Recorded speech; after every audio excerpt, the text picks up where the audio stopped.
What about the argument? Oh, actually, I want to get your reaction. There was a stinging critique of you from Heidi Moore in The Guardian. She called you and Josh Barr of Bloomberg View, for your support of this, impish bloggers and columnists, and said a $1 trillion coin doesn't even work as satire.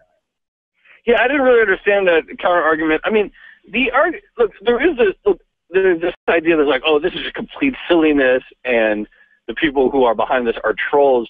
What really bothers me about this argument is that, yes, although the idea of creating a platinum coin does sound objectively ridiculous and silly, what sounds much sillier is a rich country like ours debating whether we're going to pay our bills or not. That's orders of magnitude sillier to me. So I find it really odd that some people are like, oh, this is just the work of troll, impish bloggers or whatever it is, but then doesn't acknowledge that the current debate we're having is far more absurd than anything relating to the coin or not.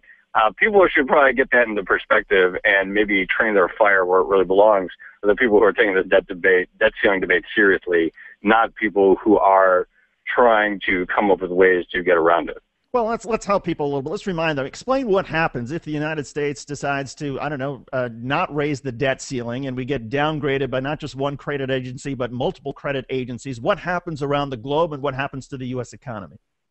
Let's set aside the downgrades because I actually don't think the credit rating agencies matter. They're probably overstated. But if we do hit the debt ceiling, if it's not raised, then in theory, the argument that conservatives make and how they explain to themselves that what they're doing is not completely reckless and dangerous is that the Fed could continue paying the interest on our existing bonds, but then prioritize our tax revenue, and then just basically not pay other parts of the budget.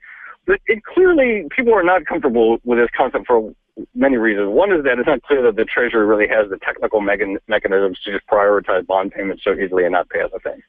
Two, even if the Treasury did have that discretion, it's not clear that we could do that and not create all kinds of legal problems, because let's say the Treasury says, all right, we're just going to pay our bondholders, and then maybe we'll pay into Social Security and our military. But then you start having entities who are owed money by the government, whether it's states or contractors or whatever, who are owed money under the current budget, and they could start suing, and they're saying, well, why are you paying this? Why are you not paying us, and so forth? So then you create these legal headaches. Three, you start to really make global markets nervous because suddenly you have this country that now is not paying some of its creditors. I'm not in favor of thinking of a country like a business, but were you to think about it, and were you to imagine a business started prioritizing some counterparties over another, you would start to get nervous about the financial health of that business. And so it's just a terrible idea through and through to even go into this discussion of whether we're going to really pay our bills. And it's not, so the debt ceiling is really an illegitimate way to shape fiscal policy. It's understandable that people want to change the trajectory of our spending, but there are ways to do that that are responsible through the actual budget debate, or maybe winning some more elections besides just the House. And the debt ceiling is a very reckless way to go about that.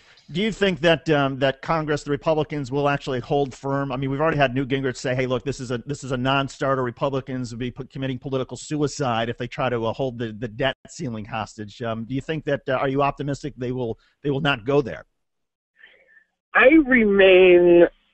am a little bit more optimistic than in 2011. In 2011, you just got off this big, victory for the Tea Party. Their basically mandate was all about spending and cutting the debt, stuff like that.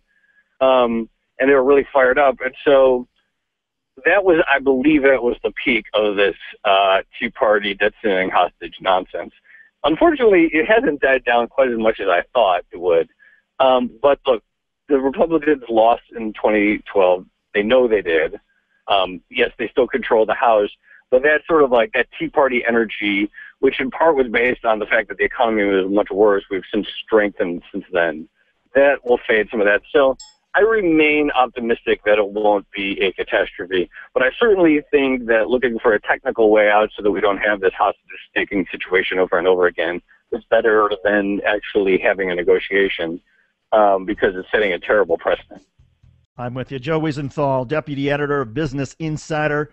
The hashtag is Mint the Coin. Joe, great stuff. Thanks for being part of Take Action News. Thanks for having me. You're very welcome. Coming up, we'll talk about Joe Biden, a strange moment during the swearing in of members of Congress. You're going to love this clip of Joe Biden. Is it laughable or lovable? When Take Action News continues.